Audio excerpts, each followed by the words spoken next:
Hello, Talking After Dark family. Welcome to our first of the year podcast, talking about those things that have hurt us, those things that have caused us pain and grief in our relationships, those things that have kept us away from being available for a new relationship.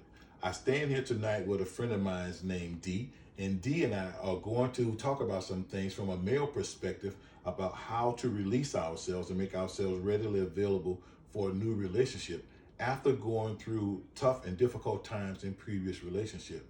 I will tell you, D, that I've had this conversation with many of men about what that looks like. Women sometimes are under the impression that men don't feel pain, that we don't get hurt, that relationships are easy for us to end and easy for us to move on. I beg to differ. I think that I can remember through my own struggles about situations that I've been in that sometimes I was totally not available to be dating or to be in a relationship or even a conversation with a woman about moving forward. Are you familiar with any part of that in your life where you can think about some things that have caused you to feel that way as well? I've been through my struggles. Women sometimes think men don't get emotional. They want a man to be strong and just take rejection, but that's not what a man's here for. Because we don't take well to rejection, and we set out to do the right thing, and the right thing is to make her an honest woman at the end of the day. So what are some of the things that we can do as men that will help us to perform better, to do better, to expect better, not just from our perspective, but from them as well? You see, what I found out is that the hardest relationship to have is not the relationship that you ended, but it's the next relationship that you go in.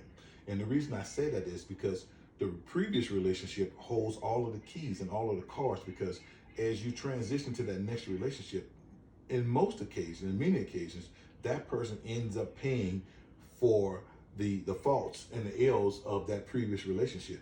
So a lot of times that person has to help you to get you from that old thing to introduce you to this new thing and to change your mindset about they are not them, they are who they are. And yet sometimes we still hold them hostage because of the previous relationship. But it depends on the new relationship or the new person that's coming in, because they may want to know the past relationship and what happened. And once you give them what happens, then it's on them to manipulate the situation as far as the relationship, because they know what happened to you and what you are shielded from. So they either gonna stray away from it, or they're gonna use that to their advantage in building another relationship. But a woman that is serious about you and understand where you came from, she is going to do everything in her power to help you to overcome that previous relationship.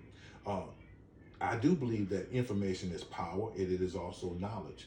So knowing where not to take you, knowing where not to allow this relationship to go to or to succumb to, that power, that information is enough to help us to let's just say make that the catalyst for the change, to allow that person to affect your life in such a way that you begin to find them more attractive, more appealing, more conducive for the relationship that you're looking for. Yeah, that takes trust, and you have to build trust not only with yourself and remember what happened or what steps. You don't think back to what you did wrong or what she did wrong. You try to erase that, and you try to move on to the next, even though it's hard. You can always forgive, but you never forget. There's this thing that's called soul ties, and sometimes when we exit previous relationships, depending on how long we've been in those relationships, we find ourselves full of soul ties. Right. We find ourselves still connected to that person in such a way that until we release ourselves from them, until we get all of that out of us, out of our spirit, out of our souls, out of our minds, and free us from that previous relationship, then at that point we allow ourselves to be open for a new relationship. But until we get to that point, we're still stuck in the middle, because we're a little bit of here and we're a little bit of there, and that sometimes can hamper us from being in a great relationship because we still stuck on stupid and waiting on dumb, in other words. Well, it's not really being stuck on stupid, it's just being shielded. Because right now your heart was damaged, so now you're shielding it. So if you do this, you're not opening up. So if you're always shielded, you're not opening up. And So when you do open up, you have to trust that it's open and it's safe. So you have to be in a safe place. but before you open up. trust is kind of one of those things that it's not easily gained. Trust is one of those things that happens over time. Right. And sometimes, depending on the age of the parties that's involved in the relationships, will somewhat kind of dictate the necessity for moving forward in an expeditious manner as opposed to taking your time and performing all of the sofa duties and the datings and all those other things that are a process for getting to a fresh and a new vibrant relationship. We sometimes think that time is on our sides and we take forever to make decisions about what we want and where we're going and what we want to do.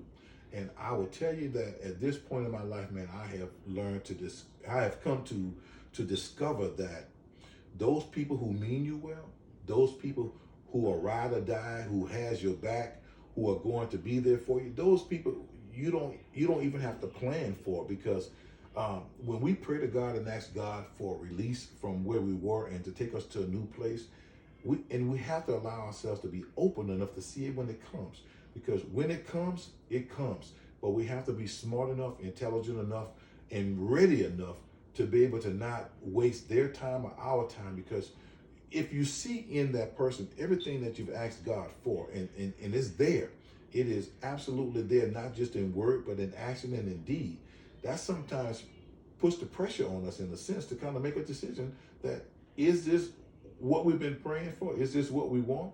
Is this what we've been waiting for? Is this the expectation? Is this the answer to the prayer? Or is it just a figment of our imagination?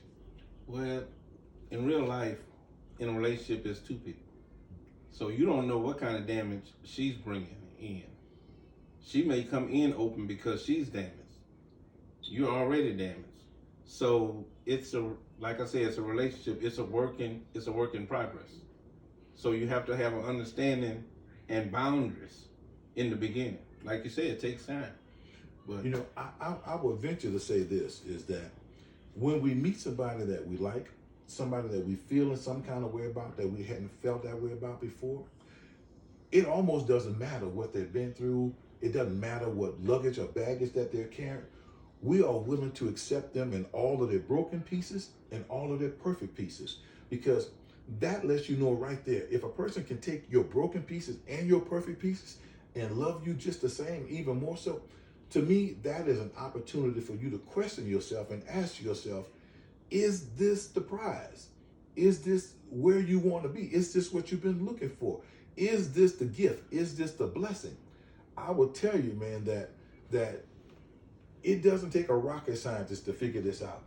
Being in a relationship is not supernatural. It's not a Ghostbuster situation or whatever. It is, in fact, an opportunity, man, to check your core values and ask yourself, is this the place for you? yeah, but relationships has come a long way from when I was coming up. Absolutely. When I was coming up, you woo a woman. Right. You woo her till she just you sweep off her feet, and you know she's yours. Nowadays, it's the dating game is probably 300 degrees different than what it used to be. It's a different world. And men are different, women are different, the dynamics are different. So the dating game is absolutely different. And many times people just don't know what to do. They don't know how to get from one relationship to the next relationship. But listen, guys, we wanted to come to you tonight and just give you a little dialogue about what talking after dark looks like, what the conversations look like, where we're going with this, and talking about those things that have ailed us and have hurt us and have paralyzed us from moving forward into our next relationships. As we continue to grow with this YouTube channel, this podcast, this understanding of what men are looking for, what women expect, what women are looking for, and what men expect. We're not trying to be right. We're not trying to be wrong, not even politically correct. But what we do want to do is to have some dialogue, to open up conversations so that men and women, couples alike, can have some open conversations about what their relationship looks like, what their expectations are, and what they can take from this that is useful for them in their opportunity to carry their relationships on. So listen, we appreciate your comments. We look forward to receive them. We want you to talk. We want you to share. We want you to like. And we also want you to subscribe to Talking After Dark. So listen, we're going to end this first podcast tonight, and we're going to look for your comments to see where we can make improvements as we move forward with this podcast. I thank you so much for your time and your listening. I thank my friend D for participating in this opportunity to share, and we look forward to seeing you on the next broadcast. Thank you so much, and God bless.